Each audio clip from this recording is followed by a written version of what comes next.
आप देख रहे हैं संविधान और कानून SK लाइव न्यूज। गए थे हस्तिनापुर दुर्योधन से 5 गांव मांगने के लिए। और दुर्योधन ने ये बेवकूफी की, ये गलती की, उसको लगा कि कृष्ण तो अकेला है, अब इस कृष्ण को हम लोग बंधक बना लेंगे। जब कृष्ण जी 5 गांव मांगने गए तो रश्मि रति की बहुत खूबसूरत पंक्ति है जो आज हमारे राष्ट्रीय अध्यक्ष जी पर पूरी सटीक बैठती है। वो आप सुनिए, दो न्याय अगर तो वादा दो और उसमें भी यदि वादा हो, दो न्याय अगर तो वादा दो और उसमें भी यदि वादा हो तो दे दो, केवल 5 ग्राम रखो अपनी धरती पर। हम वही खुशी से खाएंगे, परिजन पर हंसी न उड़ाएंगे। दुर्योधन वो भी दे न सका, आशीष समाज के ले न सका, उल्टे उल्टे हरि को बांधने चला जो था साधु साधने चला। हरि ने भीषण हुंकार दिया, अपना रूप विस्तार किया, डगमग दिग्गज डोले, भगवान पुलकित होकर बोले, जंजीर बढ़ाकर साथ मुझे, हाँ हाँ दुर्योधन बांध मुझे, हाँ हाँ दुर्योधन बांध मुझे।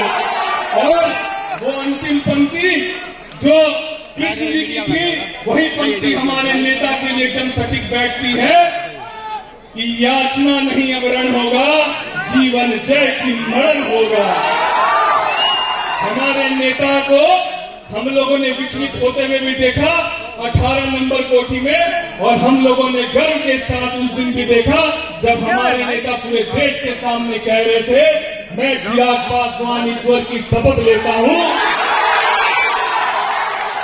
हम लोगों ने दोनों दिन को देखा है और दोनों दिन में एकमात्र अंतर इतना है कि हमारे नेता ने हमेशा से आत्मविश्वास को मजबूत रखकर हमारे नेता ने साबित करके दिखाया कि हमारे नेता सही मायने में शेर के बच्चे हैं, और शेर के बच्चे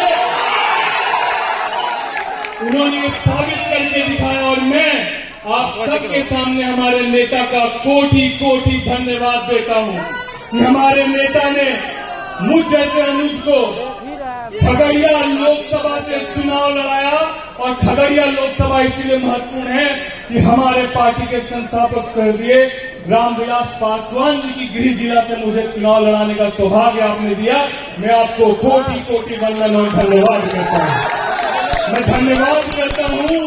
मैं धन्यवाद करता हूं पार्टी के सभी वरिष्ठ पदाधिकारियों का कि जिन्होंने मुझे यह अवसर दिया। मैं धन्यवाद करता हूं आप सभी लोगों का जिन्होंने भीषण गर्मी में एक दरवाजे को खटखटाकर हम लोगों के लिए मतदान मांगा, और आज आप तमाम लोगों के आशीर्वाद से हम लोग यहाँ पर हैं। और अब आगामी 2025 का चुनाव आने वाला है। जिंदगी की असली उड़ान अभी बाकी है, जिंदगी की असली उड़ान अभी बाकी है। अभी तो कई इम्तिहान बाकी है, अभी तो नापी है मुट्ठी भर जमीन हमने, अभी पूरा आसमान।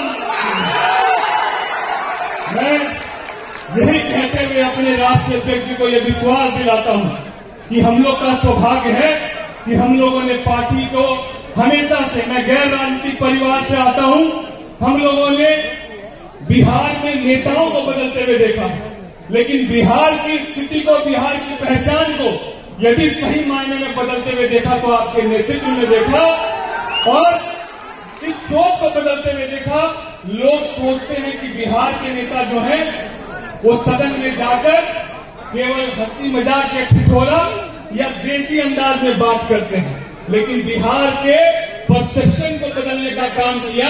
बिहार में भी शिक्षक नौजवान हैं, बिहार के नौजवान भी देश में अपनी प्रतिभा के माध्यम से एक पहचान को कायम कर सकते हैं। इस राजनीति की शुरुआत जिस खूबसूरती से आपने की, मैं कोटि कोटि आपको धन्यवाद देता हूं। जहां पर कोई भी युवा नेता कभी किसी दूसरे युवा को मौका नहीं देता है क्या?